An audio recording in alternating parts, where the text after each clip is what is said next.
Buenas tardes a todos y a todas. Soy el profesor Pablo Ansaldi, soy profesor de la Escuela Superior de Guerra Conjunta y soy docente en otros institutos universitarios de la ciudad de Buenos Aires. Agradezco profundamente a la Universidad Nacional de Tierra del Fuego la posibilidad de desarrollar esta conferencia, esta charla, a los efectos de tratar de algún modo contribuir a una mejor comprensión o al menos al debate acerca de la naturaleza y las características del sistema interestatal. En primer lugar, quiero señalar que la posición que tengo y que en todo caso se va a traducir en mi expresión a lo largo de esta conversación, no es una posición neutral, es una posición de una escuela de pensamiento, que es la escuela clásica y al mismo tiempo, en materia de política internacional, la escuela realista, pero un realismo nacional. Eso significa, en todo caso, luego lo voy a desarrollar, que el realismo que expreso está contrapuesto al denominado realismo periférico. En primer lugar, la conversación va a explicar el marco teórico, las categorías. En segundo lugar, voy a dar algunos datos del mundo contemporáneo, de los distintos países que lo conforman. En tercer lugar, algunas conclusiones, o si se quiere, algunas evaluaciones acerca de la política de los principales actores. Y finalmente, por último, vamos a tratar de esbozar la naturaleza, la comprensión de la naturaleza de la crisis que atraviesa no a la humanidad en este instante solamente, sino a escala de por lo menos 10 a 20 años. Entonces, es fundamental en relaciones internacionales en general y en ciencias políticas o en estrategia, pensar con categorías, es decir, con los marcos adecuados que permitan subsumir datos empíricos en un esquema de pensamiento mayor y ordenado. De lo contrario, lo que se hace es reproducir intelectualmente el caos y el desorden que toda impresión de realidad genera. Entonces nosotros vamos a usar en principio categorías básicas expuestas por Hans Morgenthau en Política entre las Naciones, famoso libro, ¿no?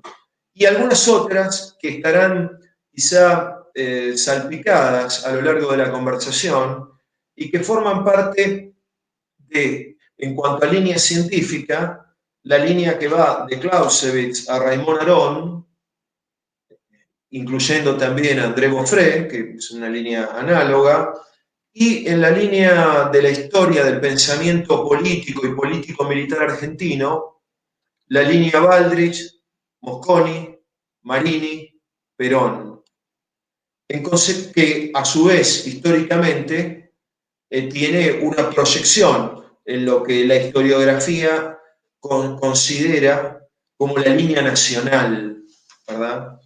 Entonces, las primeras categorías que me interesa remarcar a los efectos de encuadrar los datos son las siguientes. El realismo político y el realismo en relaciones internacionales entiende que la sociedad actúa, se comporta de acuerdo a leyes objetivas, a principios permanentes que descansan en la naturaleza humana. Esos principios permanentes, a su vez, encuentran modificación a lo largo del proceso histórico, pero la modificación hace a su concreción en una totalidad real, concreta, determinada, y no a su anulación definitiva. Los principios no operan directamente, operan mediados, sí, pero mediados por características reales e históricas que hay que comprender. Eso significa que hay que encontrar la verdad en la realidad. En relación a la política internacional, el factor, el elemento, digamos así, que permite ordenar el pensamiento en relaciones internacionales es, como dijo Morgenthau, el concepto de interés nacional definido en términos de poder. Como decía Max Weber, el poder es la capacidad de generar una influencia y una obediencia, ¿verdad? Este concepto proporciona, el concepto de interés nacional, proporciona el enlace, la bisagra, entre la constatación de lo real a través del análisis y la capacidad de generar una política a través de la voluntad como elemento racionalmente comandado. El realismo como interés que entiende la idea de interés nacional no puede ser entendido dogmáticamente, tiene que ser entendido, si se quiere, dinámica o dialécticamente. El general Perón, en una conferencia famosa que invito a revisitar para aquellos que ya la conocen y que invito a leer, acaso por primera vez, a aquellos que no lo hicieron, fue una conferencia del año 53, si mal no recuerdo, en la entonces Escuela de Defensa Nacional, dijo que el Estado-Nación debe tener la política del poder con el que cuenta, pero tendiendo siempre a tener el poder necesario para sustentar la política que verdaderamente quiere. Es decir, la línea de acción, la política, se respalda como correlato orgánico en un poder nacional. Pero como anhelamos una política nacional más influyente que la que se tiene, necesariamente tenemos que tener más poder. Entonces, la concepción, el pasaje de una situación a otra, la capacidad de conocer, desarrollar y poner en acto el potencial nacional es el arte de la política nacional entendida en el sentido que estoy enunciando. El realismo político no desconoce el papel de los ideales en la historia, pero entiende que los ideales están subsumidos en constelaciones concretas, en constelaciones reales, donde el interés tiene acaso más fuerza. Dicho esto, teniendo siempre presente el interés nacional y el concepto de potencial nacional, al mismo tiempo el concepto de que ese potencial debe ser desarrollado, pasar, como diría Aristóteles, de la potencia al acto, y eso es el arte político, el gran arte político, voy a enumerar los elementos en los analíticos en los que se descompone el poder nacional y que van a permitirnos, y a ustedes por supuesto, y a todos nosotros, nos van a permitir analizar y tener al menos una radiografía por el mundo contemporáneo, que es relativamente estática y a la que luego debemos añadir una comprensión dinámica. Morgenthau dice que hay elementos relativamente estables en el poder nacional, elementos de poder nacional relativamente estables. Básicamente son la geografía que tiene cada Estado-nación y los recursos naturales. Tengo aquí, porque es obvio que no me puedo acordar de memoria ni tiene ningún sentido, salvo tenerlo presente, cuáles son esos recursos estables y cómo están distribuidos en algunos de los países que a nosotros en principio nos interesa porque lo consideramos, digamos, en una primera mirada como países o bien poderosos, o bien nuestro propio país, ¿verdad? Que es una potencia media, y sobre todo una potencia media regional, una potencia regional. El primer país en cuanto a territorio es la Federación Rusa, ¿verdad? 17.100.000 kilómetros cuadrados. Luego viene Canadá, 9.970.000 kilómetros cuadrados. Luego China, 9.600.000 kilómetros cuadrados. Luego los Estados Unidos de Norteamérica, 9.160.000 kilómetros cuadrados. Brasil, 8.500.000 kilómetros cuadrados. Australia, ¿no? 7.600.000 kilómetros cuadrados. India, 3.290.000 kilómetros cuadrados. República Argentina, 2.780.000 kilómetros cuadrados, tirando, digamos, a 3 millones de kilómetros cuadrados, podríamos hacer esa proyección.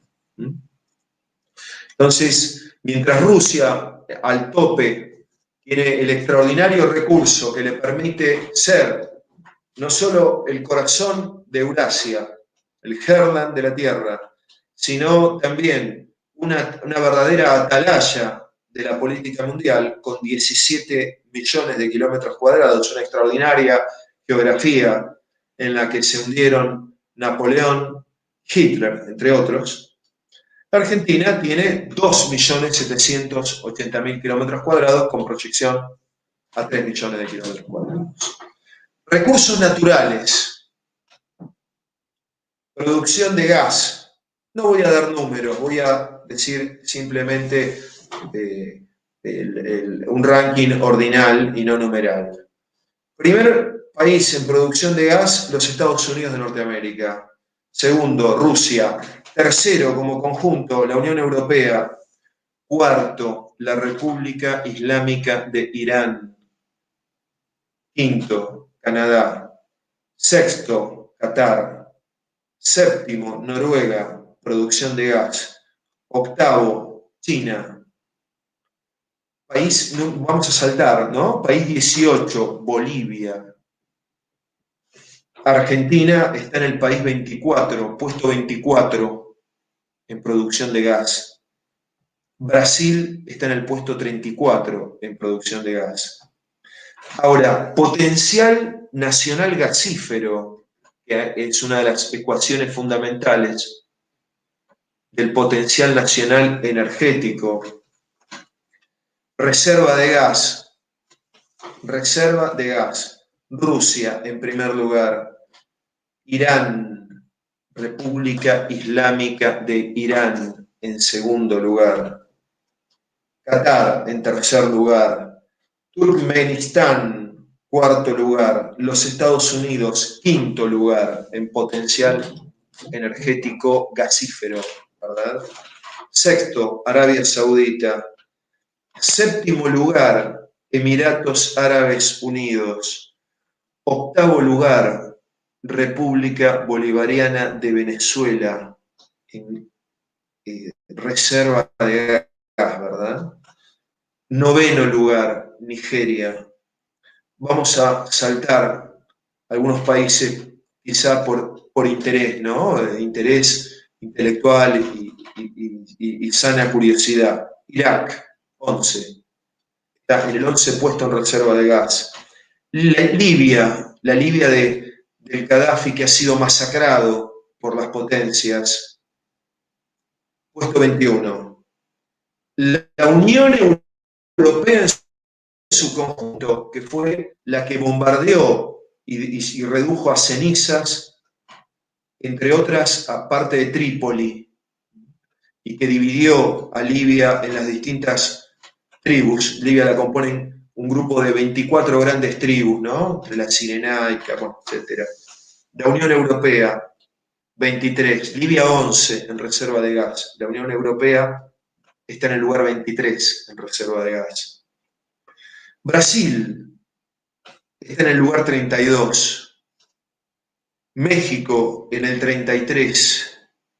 la República Hermana del Perú en el 34, Argentina en el 36, Bolivia en el 39. Ahí voy a hacer una pequeña aclaración. Siempre la cuestión de las reservas hay que tomarlas relativamente, porque a medida que avanza el desarrollo de las fuerzas productivas energéticas y la exploración, se van descubriendo nuevas fuentes, nuevas reservas, ¿verdad?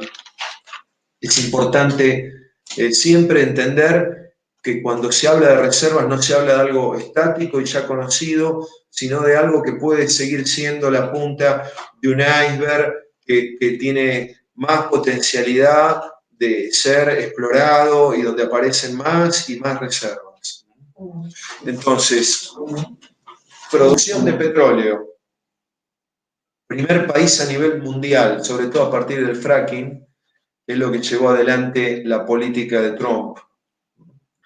Los Estados Unidos, primer país productor del petróleo. Eso estuvo en la base de la baja histórica que tuvo el barril del petróleo hace más o menos un año, ¿no? Hasta su recuperación. Al día de hoy, que estará en $67, habría que ver eso, ¿no? Segundo país, Arabia Saudita, controlado por Estados Unidos y por Gran Bretaña. Tercer país en producción de petróleo. Están en el mismo lugar, ¿no? Rusia y China. Quinto y sexto, Irán e Irak. Ahí disputan, hay informes que dicen que Irán es el quinto, Irak el sexto y a la inversa. Vamos a los países regionales. Décimo en producción de petróleo, Brasil, Venezuela y México comparten ese lugar, el 10º puesto.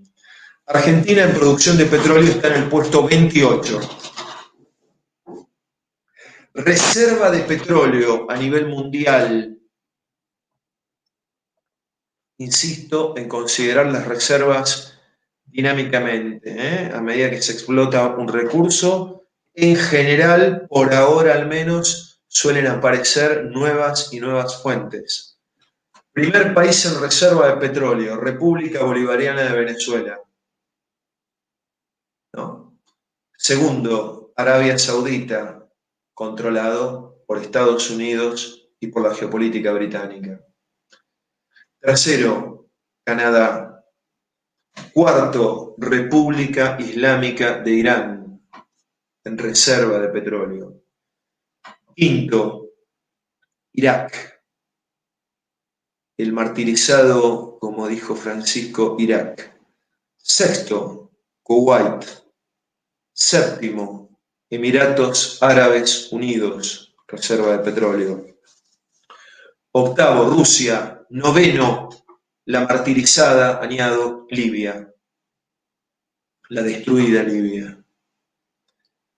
Décimo, Nigeria. Décimo segundo, los Estados Unidos, reserva de petróleo. Puesto 14, décimo cuarto, China. 15, Brasil. Vamos a poner 17, México. 18, Ecuador. Y Argentina en el puesto 29, en reserva de petróleo. Estas son las fuentes principales energéticas, gas y petróleo. ¿Hay otras? Sí, hay otras, pero que en general la manejan las potencias, las superpotencias, y a los países que son potencias medianas o países chicos no les dejan explotar por distintas razones y sin razones. Por ejemplo, la energía nuclear que es una energía extraordinaria, riesgosa, como todo recurso, quizás más, quizás menos, pero sin embargo, Argentina ha tenido a lo largo de su historia, como Brasil, no solo una escuela intelectual y científica ya fundada por el general Perón, cuando funda la Comisión Nacional de Energía Atómica, y que ha continuado a través de los años casi sin interrupción y con la misma buena voluntad de parte de casi todos los gobiernos, menos del de Menem y del de Macri. La CONE ha tenido más problemas y menos recursos, pero sin embargo la economía tiene un potencial intelectual sumamente importante para el desarrollo de la energía nuclear. Y en la Argentina también hay otro elemento, que hay un proyecto hecho por el ejército argentino en el año 43-44, en los años 43-44, de energía mareomotriz. Porque hay, ¿dónde sería esto? Sería en el Istmo San José, entre el Golfo San José y el Golfo Nuevo, en la provincia de Chubut. El Istmo tiene unos 1500 metros y la diferencia de mareas es de 6, es cada 6 horas, creo que era 1 metro por hora, una diferencia de 6 metros, habría que chequear eso, pero de hacerse, sería primero una obra muy fácil y generaría una cantidad de energía impresionante para sostener todo el sistema eléctrico nacional y exportar energía. No se hace, no se hizo. Están las ballenas, hay razones ecológicas y turísticas. Bueno, hay que poner, en este mundo tan complejo, hay que poner todo en la balanza y decidir en función de eso.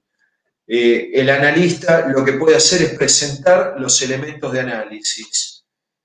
El decisor tomará las decisiones del caso, pero sugiero no olvidarse de ese gran proyecto de los años 43 y 44, de producción de energía mareomotriz.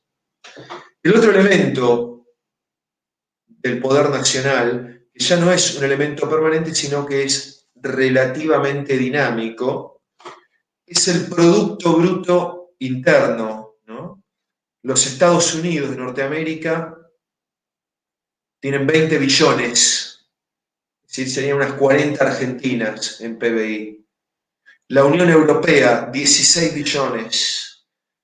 China, 12 billones. Lo estamos midiendo nominalmente. Hay que ver el Producto Bruto Geográfico Real y Físico Real, ¿verdad? Japón está en el puesto número 4, 5. Alemania también, 5 billones. Francia, la mitad de Alemania, 2 billones 500 mil millones de dólares. Reino Unido, lo mismo que Francia, 2.5. India, 2.5. Brasil, 2 billones, en el puesto 8º de la economía mundial. Italia en el puesto 9º. Canadá, luego viene Corea del Sur, Rusia en el 12, la economía 12. Rusia tiene un gran potencial energético y un gran desarrollo energético, y sobre todo lo que tiene por su extraordinaria ubicación geopolítica y la expertise, el conocimiento de sus clases dirigentes y sobre todo de Vladimir Putin, lo que tiene y tuvo históricamente es la capacidad de producir plusvalía política, de generar influencia política. Recuerden que el marxismo-leninismo era una doctrina, es decir, una ideología que estaba en los anaqueles de las bibliotecas y que estaba en circulación en los movimientos obreros, pero realmente entró en circulación histórica cuando fue la ideología oficial del Estado ruso, por entonces soviético. Y el marxismo se fue de la historia, de la real circulación histórica, cuando se desplomó en la Unión Soviética en el año 91. El 89 fue la caída del muro, el 91 el fin de la Unión Soviética. En cuanto a PIB o PBI, Argentina está en el puesto 21, México está antes, está en el 15, ¿verdad? España está en el 14. Hay proyecciones que indican que para el 2028 España estaría superando a Italia, saltaría al puesto 9º. Yo tengo alguna duda con esa proyección, pero ahí están. Bueno, Argentina está en el 21, Colombia en el 39, Chile en el 42, el puesto 42.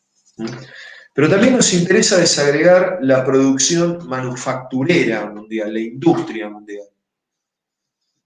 Hace unos años, en una suerte de seminario, digamos, había un dirigente importante del Comité Nacional, pero no muy conocido, del partido español Podemos, donde decía, se jactaba de que España tenía un gran PBI y que era lo mismo tener servicios que tener industria. No es lo mismo tener servicios que tener industria. La industria hace a la movilización de las fuerzas productivas. No todos los servicios concurren a la movilización de las fuerzas productivas. Algunos son meramente estacionales, ocasionales. Y además la industria suele ser un vector ordenador y dispensador de bienestar y de justicia social. Suele generar trabajo, trabajo al padre, trabajo a la madre, trabajo en la familia, puede generar planes de vivienda. La sociedad industrial tiene una estabilidad que no tiene la sociedad de servicios, tiene mejores ingresos que el obrero industrial, que el obrero de servicios, que el trabajador o obrero de servicios. Eso es así históricamente, ¿no? Salvo en algunos rubros que también históricamente han sido propensos a una mayor tasa de explotación, como es la industria de la indumentaria, ¿no? Producción manufacturera mundial. Esto es determinante. China es el 29% de la industria mundial y Estados Unidos el 16%, es decir, es la mitad casi de China, de la industria mundial, la mitad. Luego viene Japón, tercero, pero es el 7% de la industria mundial. China lo pasó en 4 veces, lo cuadruplicó.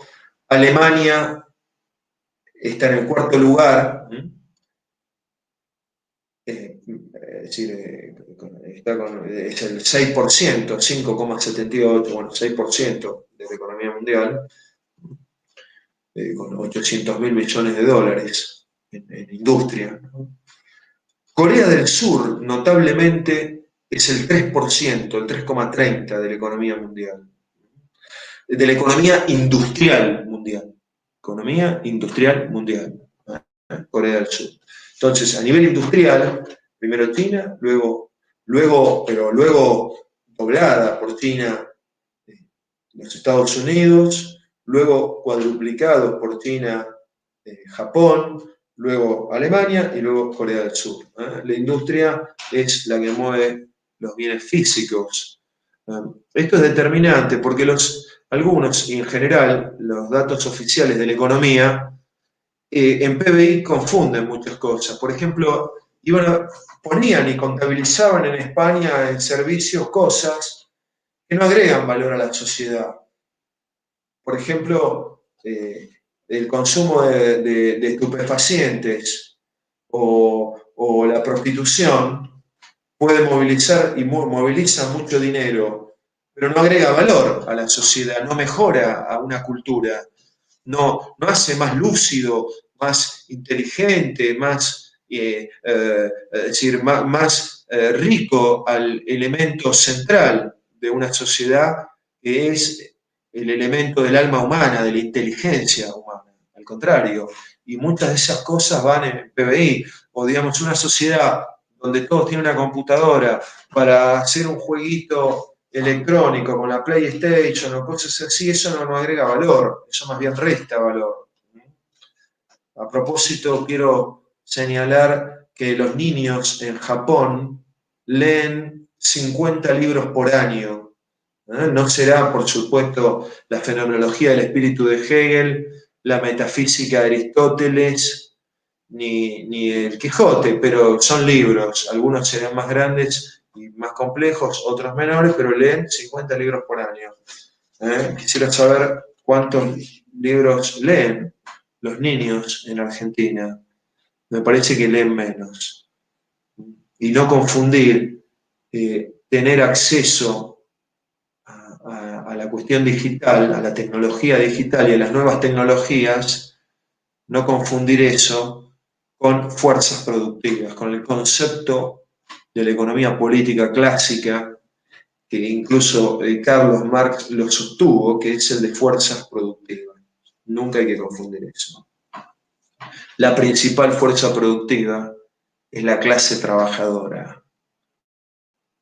Esa es la conclusión central de la economía política en el siglo XX y es válida, aunque algunos la oculten, tanto a ese dato científico como a la misma clase trabajadora.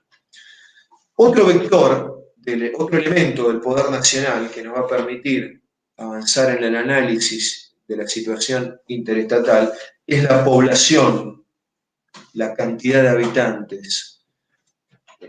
A la delantera están China e India. China, 1.400.000, perdón, 1.400 millones de habitantes. 1.400 millones de habitantes. Son cifras muy grandes para población, ¿no? India, 1.375 millones. Los Estados Unidos, 330 millones de población, pero bien lejos de China y de India, otra potencia que en los próximos 20 años va a ir transformándose en superpotencia. Cuarto, Indonesia, 266 millones de habitantes. Quinto, Pakistán, 215. Sexto, Brasil, 210 millones de habitantes. Nigeria, séptimo, 210 millones de habitantes. Bangladesh, tan pobre, y tan sufrida, ¿no? 176 millones de habitantes. Rusia, 147 millones de habitantes. Rusia tuvo mermas tremendas que afectaron a su moral nacional. Las grandes matanzas durante la época de Stalin, la Segunda Guerra Mundial, la proliferación del alcoholismo. Raymond Aron señala que esa proliferación se debe a que el famoso concepto marxista de la alienación, si había un lugar donde se podía verificar, era en las tasas de alcoholismo del pueblo soviético de aquel entonces. Pero Rusia tiene 150 millones de habitantes, ¿no? 147 millones. Japón, 126 en espacio acotado, 126 millones. México, país de Iberoamérica, 125 millones de habitantes. Vietnam, 94 millones de habitantes. Alemania, 83 millones de habitantes. Irán, 82 millones de habitantes. Reino Unido, todo el Reino Unido de Gran Bretaña, ¿no? Que se llama así luego de la Guerra de Sucesión Española, 1713, y que incluye Gales, Irlanda, Escocia. 66 millones de habitantes. Francia, 65, ahí nomás con Reino Unido. Italia, 60 millones de habitantes. España, 46. España está en el puesto 29 en población. Colombia, 45 millones de habitantes. Argentina, 44 millones de habitantes, 45 millones de habitantes. Está en el puesto 31. Y por poner, ¿no? Chile está en el puesto 61. Entonces, en Iberoamérica tenemos Brasil, 210 millones, está en el sexto nivel de ordinal mundial de habitantes. México está en el puesto 11, 125 millones. En el 30 está Colombia, 45, y Argentina, 45. Colombia tiene un poco más. Yo creo que tiene un poco más que estos datos. Habría que verificarlos.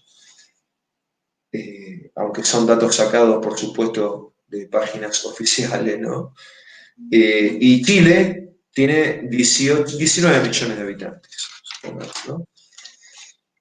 Ahora, la capacidad tecnológica, primero se mide la cantidad de patentes registradas. Estados Unidos, 3 millones de patentes. Luego viene Japón con 1 millón, Alemania 400.000, Corea del Sur ¿Por qué Corea del Sur? Porque apostó mucho a la educación. Taiwán, 163.000 patentes, Reino Unido 140.000, Francia 140.000, Canadá 124.000, Italia 62.000, Suiza 57.000 patentes, Países Bajos 50.000. Entonces, estos son los vectores: geografía, recursos naturales en desarrollo y en potencia, población, PBI, industria, ¿no? Capacidad tecnológica. Y luego hay otras variables que se incorporan al análisis de Morgenthau. Aquí en la Argentina, el profesor ya fallecido, Tandurela, el querido Tandurela, había elaborado un índice del poder nacional, pero no lo tengo a mano y tendría que buscarlo. Alberto Tandurela fue un hombre distinguido del pensamiento argentino. Otras variables: servicios de inteligencia. Piensen en el poder que tiene el MI6, la inteligencia exterior británica, en el poder que ha tenido la CIA en la historia de Iberoamérica, en el poder que tuvo el servicio soviético, ¿verdad? En la época de la Guerra Fría. El segundo, la ideología. El segundo, digo ya en un orden, diríamos, de valor intangible, ¿no? La ideología. Brzezinski dice en el Gran Tablero que Estados Unidos tiene una cultura popular, pop, tosca, pero atractiva para las juventudes del mundo. Y es uno de los vectores que le permiten proyectar poder. Nosotros diríamos la cultura iberoamericana y latinoamericana, o de la América románica. La cultura es un vector importantísimo para proyectar poder. Luego la moral nacional. La moral nacional es el estado anímico que tiene el conjunto de la comunidad nacional. Luego el carácter nacional. El carácter es algo más que el estado anímico, es el fondo vital, espiritual, la fortaleza que tiene un pueblo. Piensen lo que aguantó Vietnam. Por ejemplo, McNamara, en sus memorias, cuando visitó Vietnam, se entera y lo comenta que en los bombardeos mataron a 4 millones de vietnamitas. Él dice: pensé que habíamos matado a 2.500.000, ¿no? Matamos 1,5 millones más. Le generó, no sé, algún tipo de, quizá de malestar moral, no lo sé, pero el carácter que tuvo el pueblo vietnamita, el carácter que tuvo el pueblo ruso, templado por el frío, templado por la religión, templado por las tiranías a través de los años, ¿no? Carácter nacional.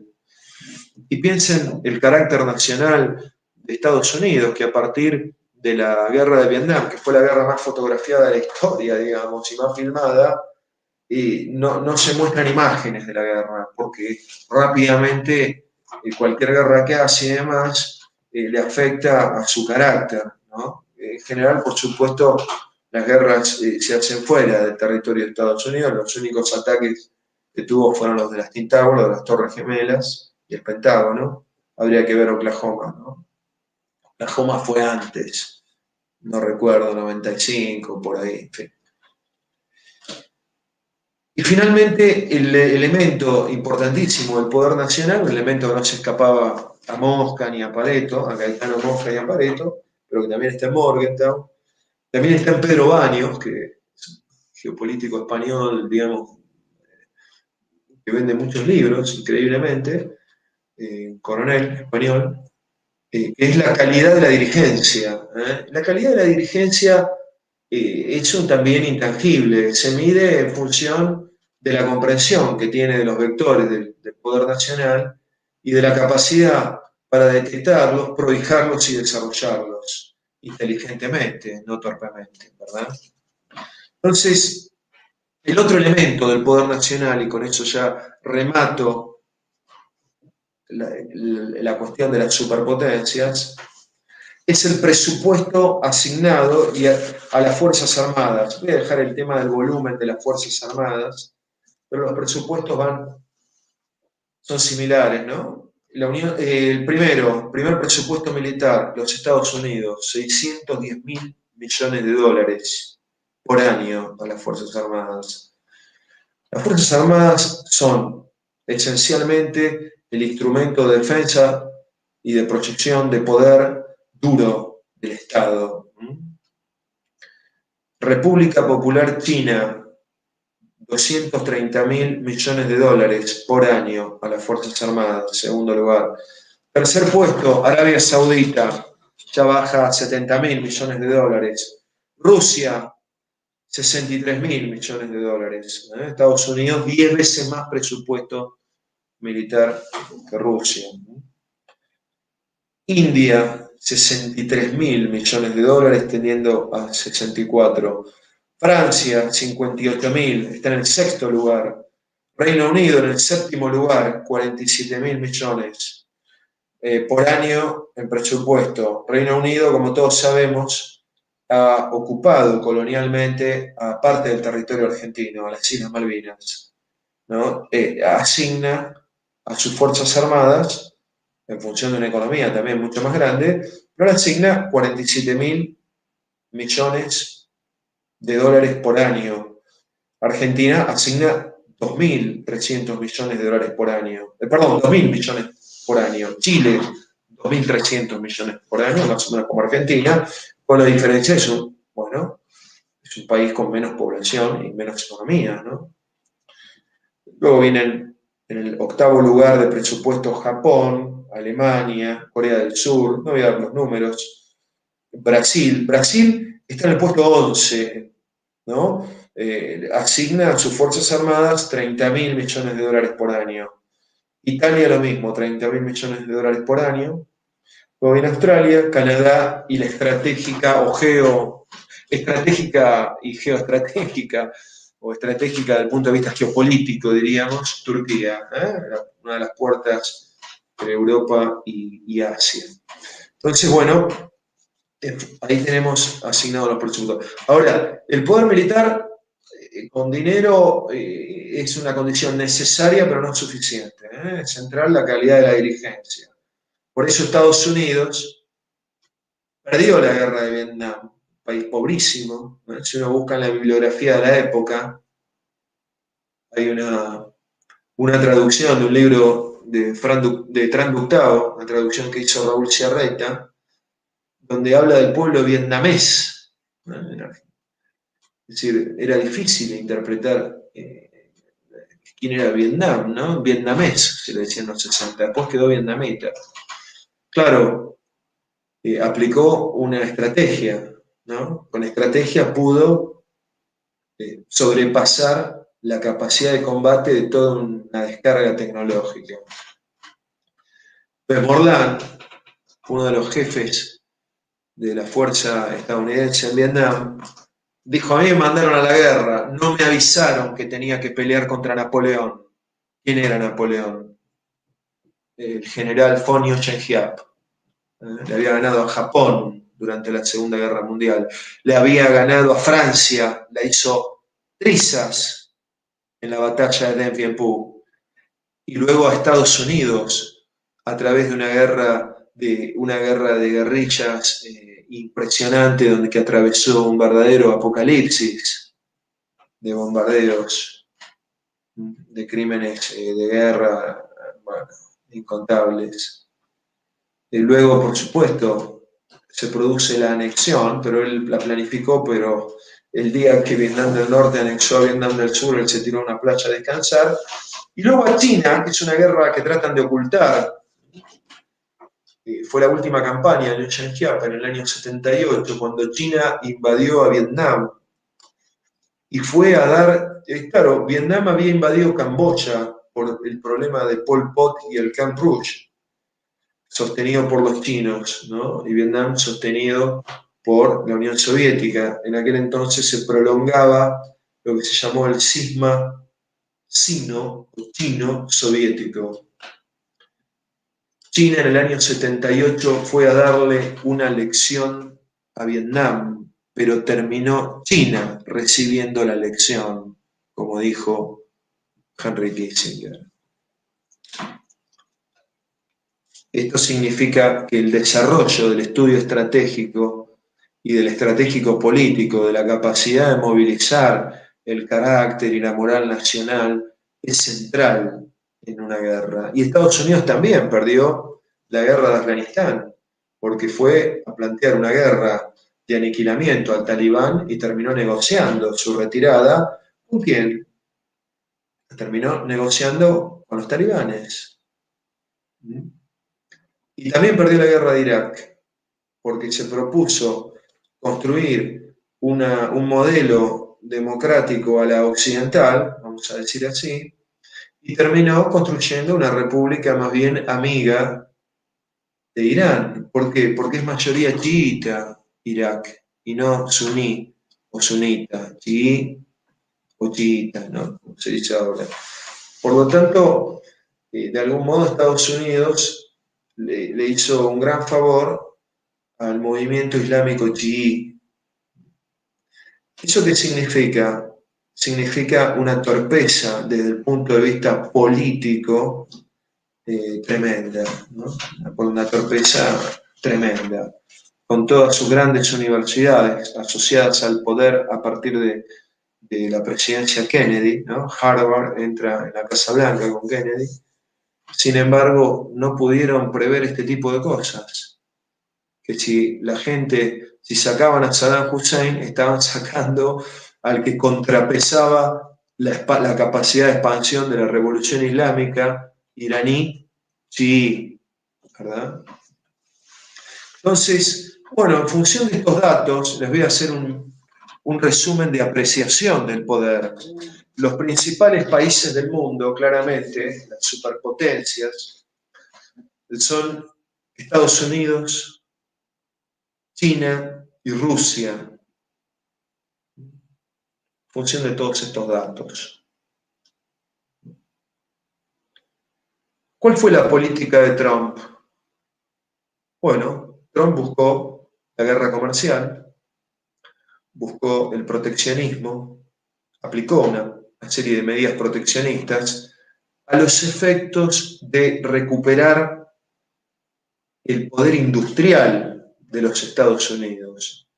El poder industrial que Estados Unidos había, de algún modo, se había desplazado de Estados Unidos a China. Buscó la conservación de valores para fortificar el carácter nacional, la fe de los Estados Unidos en sí mismo, una fe que está dañada desde la guerra de Vietnam, donde queda una grieta en Estados Unidos que sigue hasta hoy día. La política de colisión con China o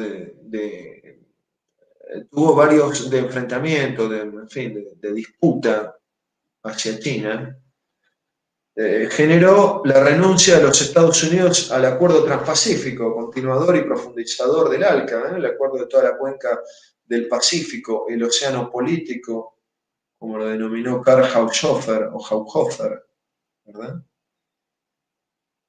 Diferencias profundas con la Unión Europea y renuncia a muchos acuerdos preexistentes económicos.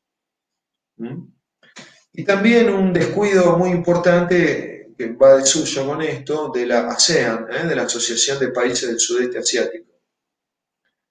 ¿Quién aprovechó este terreno? China. ¿Haciendo qué? Acuerdos. Hoy es la principal socia comercial de la Unión Europea. Por supuesto, principalísima en el sudeste asiático. Hoy tenemos a Biden. La visión de Biden, de algún modo, continúa algunos aspectos de Trump, como el proteccionismo industrial, pero va menguando si se quiere, la cierta rigidez que tuvo Trump. Lo que plantea Biden es que Estados Unidos recupere un rol de liderazgo a escala mundial, que con Trump no tuvo. Trump lo retiró de los principales escenarios de guerra y de conflictos. Sobre todo, claramente, lo retiró del Medio Oriente, ¿no? Y de la guerra de Siria, que no es una guerra civil siria solamente, eso es un reduccionismo. Es una guerra mundial de baja densidad. No diría de baja intensidad, porque la intensidad es altísima. La intensidad significa que es una guerra que va donde los actores juegan a destruirse y que juegan a no tener ninguna consideración por la vida del enemigo rendido. Ninguna razón desde su subjetividad para preservar la vida del enemigo. Por lo tanto, la intensidad es muy alta. Lo que es relativamente baja es la densidad de fuego. Trump se retira. Biden quizá retorna a ese escenario. Luego viene la visión de Rusia. Luego es un luego más o menos arbitrario, pero sería la segunda gran potencia. La visión de Putin, que recuperó el gran poder político de Rusia. Hay algunos que hablan de Rusia como si fuera un país comunista y uno no puede dejar de reírse frente a eso. Tantos años de martillar la Rusia soviética en la cabeza, a algunos, digamos, les quedó algún tipo de trauma. Rusia es un país capitalista, más bien autocentrado, con un Estado fuerte y profundamente desconectado del sistema cultural de Europa Occidental, al que Rusia percibe como un sistema decadente, tendiente al ablandamiento del carácter nacional y tendiente al ablandamiento de la moral nacional. ¿Cuál es la visión de Rusia? Es una visión de un mundo multipolar. No están dispuestos a volver a la era Clinton, del liderazgo estadounidense y que llega hasta la era de cuando asume Obama, o antes de asumir, digamos, un caso bastante curioso, le dieron el Premio Nobel de la Paz, ¿no?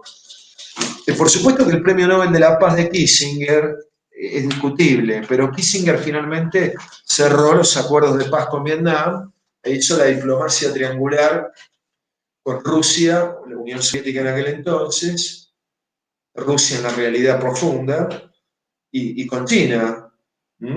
Es indiscutible, pero el Premio Nobel de la Paz a un presidente, antes de asumir, a un presidente electo, bueno, esa era diríamos, el último elemento de la francachela globalista del liderazgo de la era Clinton, del liderazgo estadounidense de la era Clinton, que era un liderazgo de pies de barro, y ahora vamos a ver por qué. O con pies de barro. Rusia tiene una visión del mundo multipolar. Eso significa que es una visión coincidente a la visión de Carl Schmitt en el sentido de los megaespacios. Carl Schmitt hablaba de los megaespacios, los grandes poderes continentales. Estados Unidos, Rusia misma, China, y aquellos que tengan el suficiente volumen de poder. Rusia tiene una visión donde busca consolidar el dominio costero en el polo ártico.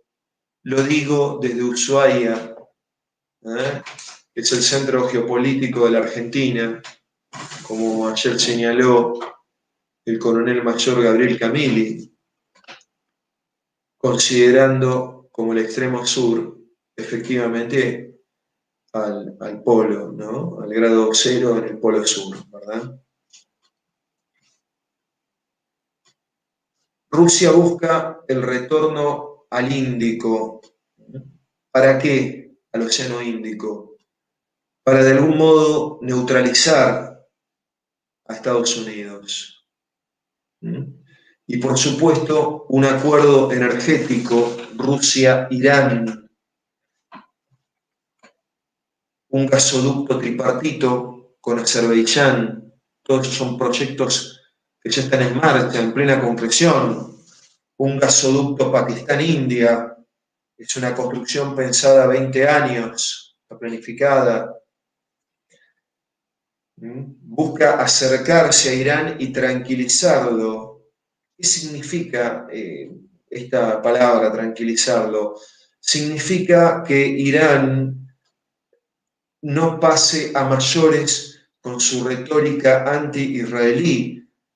¿Por qué? Porque Israel también es amigo de la Unión Soviética, ¿verdad? Perdón, el fallido, es amigo de Rusia, de la Rusia de Putin. Entonces, si Rusia tiene buena relación con Israel, tiene buena relación con Irán, busca pacificar a Irán, sabiendo que si habla con los políticos, puede hacerlo, con los clérigos son mucho más irreductibles, en ese sentido. Básicamente esa visión multipolar del mundo, esa consolidación de su avance hacia el Índico y esa consolidación de su rol en toda la masa de la continental, en Eurasia, su decisiva intervención en Siria, que ha hecho de Siria, diríamos, casi una provincia rusa, porque Bashar al-Assad le debe la vida, el poder y la vida a Putin. China ha retornado, con la política de China, ha retornado al esquema de liderazgo unipersonal a través de Xi Jinping. En China el apellido se pronuncia primero, por eso se dice Mao Zedong. Mao era su apellido, ¿no? El nuevo sistema ya lleva unos años de transliteración, habla de Mao Zedong con Z, y en vez de Pekín habla de Beijing, ¿no? Pero China, la China de Xi, ha puesto al pensamiento Xi, como era el pensamiento Mao, como doctrina oficial de Estado, pensamiento de Estado, doctrina nacional. Busca consolidarse como superpotencia. Busca establecer a través de Xi y su pensamiento en pleno desarrollo práctico, busca establecer un gran mercado interno. Se llama la política, podría traducirse como la política del doble anillo, desacoplar el mercado interno del mercado de exportación chino.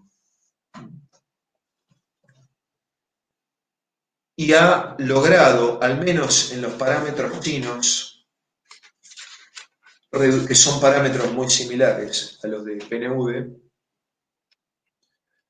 no viene al caso discutir ahora, hay algunas especificidades, ¿no? Pero ha logrado en 40 años llevar a una situación que iba en 1980 de 800 millones de pobres, de 800 millones de indigentes, de pobreza extrema, a pobreza e indigencia, a pobreza extrema e indigencia cero en el año 2020. Esto se lo propuso Xi y anunció oficialmente que lo logró. Quizá faltarán algunos pasos, en fin, pero hoy China tiene indigencia cero. El país que durante el gran salto adelante y la revolución cultural y todo eso tuvo grandes hambrunas, hoy está en la fase cero. ¿Cómo ve China a Estados Unidos? Xi es un nacionalista chino. El poder en China está determinado por el Partido Comunista Chino. Es una economía capitalista con fuerte injerencia estatal, mixta, donde el Estado en gran medida redirecciona, canaliza parte de las inversiones de los privados.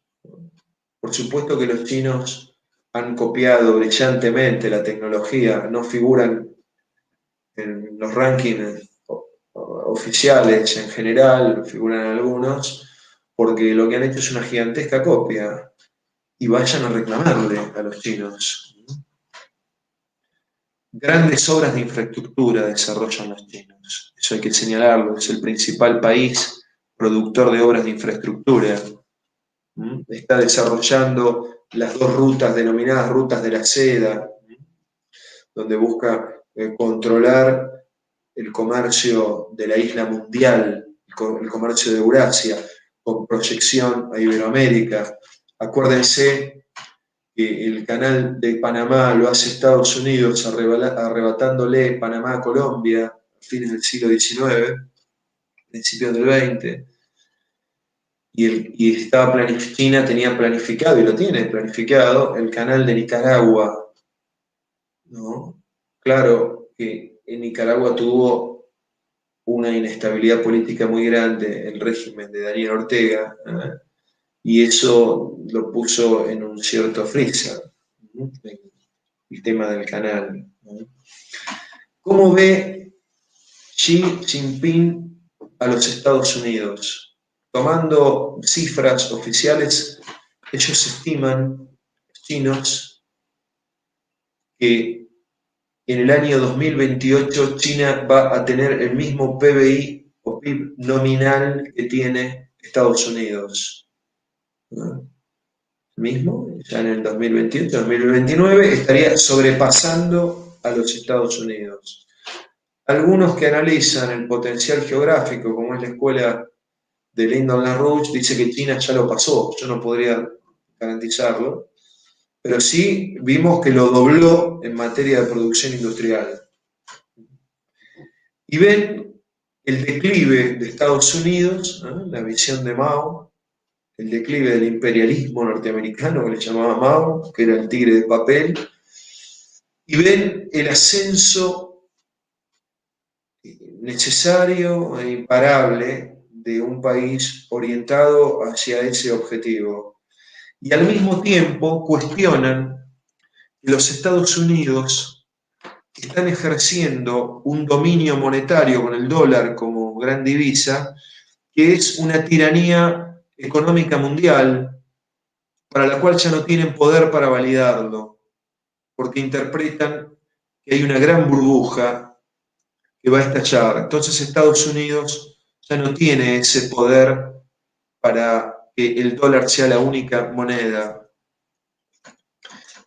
Quiero recordar que cuando las transacciones entre Argentina y Brasil, en un porcentaje creo que era del 20% o algo así, comenzaron a hacerse en moneda local, o planificaron para hacerse de manera local, y aparece la actividad del juez Moro, agente de la CIA, y también aparecen casos que enturbiaron el ambiente político de aquel entonces. ¿Cómo podemos ver todos estos elementos, estas tres grandes superpotencias, vistas desde una visión dinámica de la evolución histórica, como esa visión que en gran medida nos legó el general Perón en la Hora de los Pueblos, Spengler en años decisivos, sobre todo Spengler en años decisivos. Hoy día se habla de perspectiva y demás. Bueno, esto no sería así, sería una visión de la historia, visto el desarrollo de los grandes problemas que están en la base de las potencias. En el año 99, Bill Clinton, el esposo de Hillary, anula la ley Glass-Steagall, que fue una ley que hizo Franklin Delano Roosevelt. ¿Qué hacía la ley Glass-Steagall? Separaba la banca de negocios, como es la Rothschild o Rothschild, ¿no?, de la banca comercial o industrial, como aquí hubo en la época de Perón el Banco Industrial, que hacía estudios y demás y daba créditos para la industria, para desarrollar y montar industria. De ese modo se desarrollaron no solo se expandió la industria liviana de consumo interno, sino también la industria pesada, ¿no? Los altos hornos, la industria de la marina mercante, la industria aeronáutica de Córdoba, la industria militar, la industria del tractor argentino, la industria del polo automotriz también, en Córdoba. La separación entre una banca, la banca de negocios y la banca comercial e industrial, posibilitaba tener controlado el movimiento monetario, el movimiento fiduciario y la emisión fiduciaria, que es lo que cuestiona China en Estados Unidos, respecto a Estados Unidos, ¿no? Que emite dólares y con eso compra lo que quiere. Para eso es una tiranía para los chinos. Entonces, ¿qué ha pasado desde el año 99 en que el inefable Clinton termina con la ley Glass-Steagall y puede unificarse la banca industrial, comercial, la del vecino, con la banca de inversiones? Eso genera un proceso enorme, una burbuja financiera enorme, que produce una toma del poder mundial, a escala mundial, del sistema económico mundial, por parte de grupos financieros. Esa primer gran burbuja estalla en el año 2008 y se resuelve salvando a los bancos. La crisis de la subprime, ¿se acuerdan? Se resuelve salvando a los bancos, pero con la emisión de la friolera de 17 billones de dólares. Hoy día, los derivados financieros, ustedes saben, los agregados financieros pueden ser la deuda, entre otros, la deuda, las bolsas y los derivados. Los derivados son inversiones que se sustentan en otras inversiones. Es decir, tienden a la burbuja, como hoy está pasando con el Bitcoin. ¿Quién recuerda lo que pasó del 99 al 2000 en relación a estos portales de Internet que se vendían y que tendían a generar una carrera enloquecida diciendo que en el año 2000 iban a caer todos los sistemas informáticos? Mucha gente se enriqueció con eso. Esa es una burbuja financiera. Hoy los derivados financieros son el 90% del circulante mundial y hay un verdadero desplome de la economía física, sobre todo a partir de la crisis del COVID. Entonces, cuando surge una emisión muy grande y un desplome del desarrollo real de las fuerzas productivas, estamos ante una ecuación de crisis, una función de desplome del sistema mundial. Ya en los años 2012, 2015, 2016, hay un rechazo de las opiniones públicas de los pueblos del mundo a los líderes y las instituciones que condujeron esto. Hay progresivamente en Europa, por izquierda y por derecha, en Iberoamérica, en todos lados, un cuestionamiento a Bruselas, ¿no? Como dicen en Europa, al Fondo Monetario Internacional. Hay reacciones populares anti-establishment, como por ejemplo el voto a López Obrador en México o el voto al mismo Trump en Estados Unidos, más allá de las ideologías. Y el gran problema mundial es el control del mercado mundial de derivados.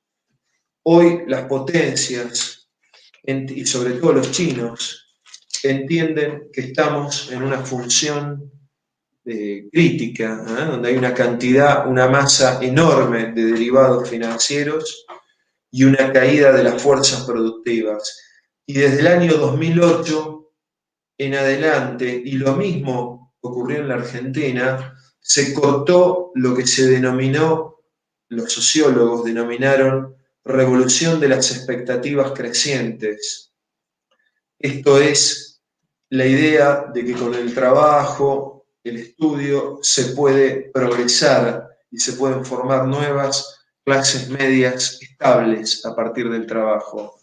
Eso a nivel mundial se ha perdido en gran medida y los pueblos comienzan a reaccionar votando e impulsando procesos anti-establishment. Muy bien, para ir redondeando, la situación mundial actual, donde la economía mundial ha caído estrepitosamente en todos los países, a escala mundial cayó entre un 2 y un 3%, a escala argentina cayó más de un 10%, el único país que creció fue China en el año 2020, estoy hablando, y proyecta ya un crecimiento del 8% en el 2021. Con un mercado laboral de 4.000 millones de personas, hay un 46% de desocupación. 1.700 millones de personas de ese 46%, son ese 46%, ¿no?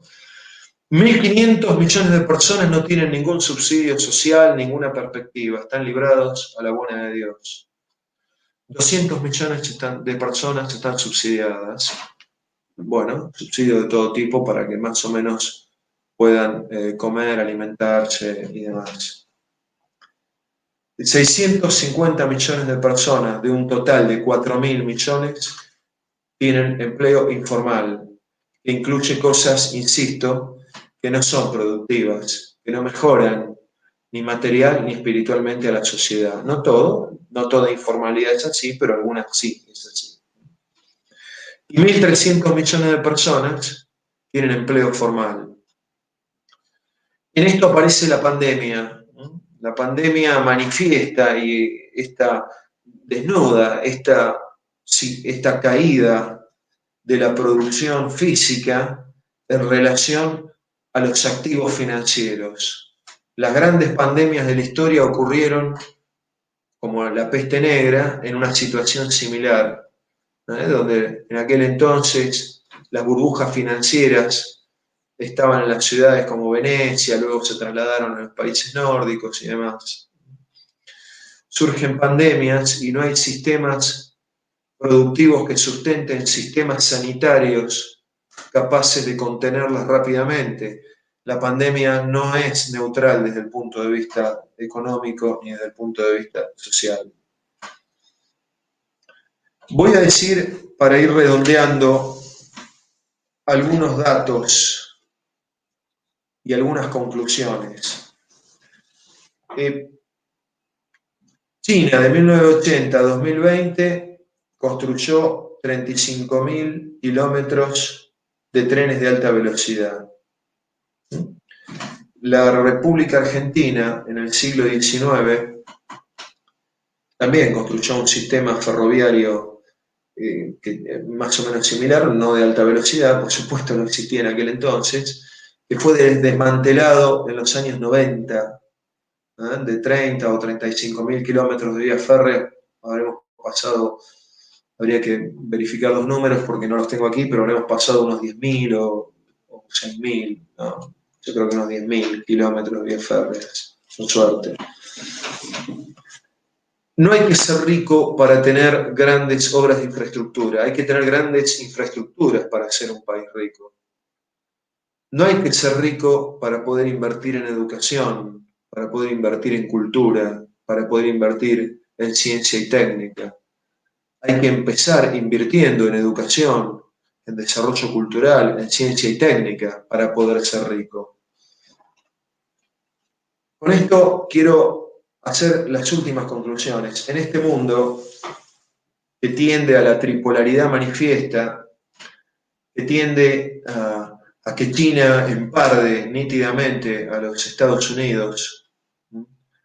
Hoy día, miércoles 10 de marzo, sale en los medios de comunicación la declaración de Xi Jinping hacia las Fuerzas Armadas, mensaje a las Fuerzas Armadas para que se preparen para la guerra, porque el comandante de la flota estadounidense en el Mar de la China dice que China tiene planes militares que piensa adelantar para conquistar Taiwán. Por supuesto que la guerra tiene baja probabilidad. Lo que estamos viviendo es un estado disuasorio. Se arman para evitar la guerra, en el fondo, para equilibrarse. Un dato, con el ascenso militar ruso y sus grandes desfiles a partir del 40 aniversario de lo que ellos llaman la Gran Guerra Patria, que es nosotros conocemos más bien como la Segunda Guerra Mundial. Suecia, un país de un altísimo estándar de vida, retomó el servicio militar obligatorio. Servicio militar obligatorio. En este mundo, y quizá Ushuaia es un lugar adecuado, habría que enterrar el denominado realismo periférico, que es la maldita ideología introducida en las ciencias sociales que lleva a renunciar el interés nacional y atar el carro de la nación al arbitrio de alguna potencia dominante. Ayer Estados Unidos, luego China. A eso hay que renunciar. Hay que asumir, considero, un realismo con visión continentalista, tendiente a recuperar en este mundo y en el largo plazo un sistema nacional de economía política a escala, un sistema de economía nacional, un sistema de economía continental, como es el que hicieron Hamilton, el que pensó Liszt, el que pensó Carey, el que está en pleno desarrollo en China, y hay que pensarlo en la unidad de Iberoamérica, en la unidad Argentina-Chile, en la unidad Argentina-Brasil, en la unidad Argentina-Bolivia, Argentina-Uruguay, Argentina-Paraguay. La proyección hacia la Antártida es necesariamente una proyección estratégica en este mundo, cada vez más estratégica como es el Ártico. No tengan duda, aparece en los medios de comunicación del hemisferio norte, aparece en las visiones de los institutos geopolíticos, como los de los italianos y demás. Mañana se desarrollará esa cuestión en la conferencia que dará el coronel mayor Gabriel Camili, y en la que yo también estaré y participaré. Pero hay un dato que quiero señalar para tener una visión continental en el mediano y largo plazo, que debe empezar ya. Al sur del paralelo 60, ¿no? La Antártida Argentina se reivindica del meridiano 25 grados longitud oeste al 74 grados longitud oeste. Chile reivindica soberanía en el meridiano 53 a 90 oeste, es decir, se superpone la reivindicación soberana con la Argentina. No hay ninguna duda que habría que buscar una solución intermedia, 50 a 75, 52 a 77, 48 a 73, no importa eso, para que Argentina y Chile planteen una soberanía binacional común, que es la idea de Bolívar, que es la idea de O'Higgins, que es la idea de San Martín, la idea de la integración iberoamericana. E ir comprometiendo, porque en esos grados también los reivindica Gran Bretaña, del 20 al 80, ir comprometiendo a los países iberoamericanos a que todas las potencias que no sean iberoamericanas o sudamericanas se vayan, renuncien al menos a sus reivindicaciones soberanas sobre la Antártida.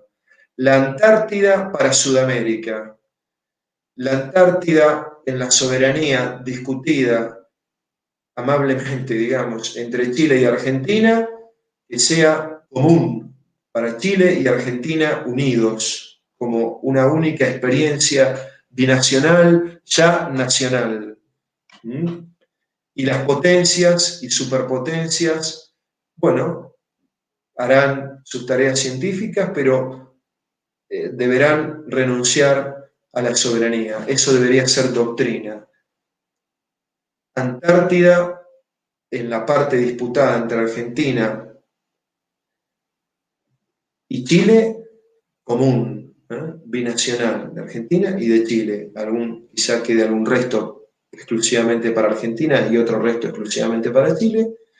Y la parte que reivindica Gran Bretaña y que no es esta, para toda Iberoamérica y sobre todo Sudamérica, del Ecuador hacia abajo.